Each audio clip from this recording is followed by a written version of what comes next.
clearance.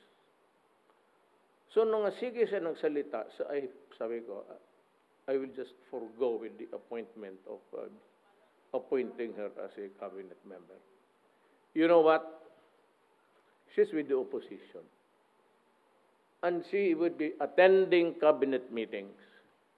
In that cabinet meetings, we discuss mundane matters. We discuss day-to-day matters. We discuss security matters. We discuss critical issues. Ngayon siya kung nandyan, hindi ko man talaga siya kilala. And the way she behaved right after I appointed her does not inspire. It's not inspiring. Natakot tuloy ako. Baka pakitaan niya kasi she was questioning noon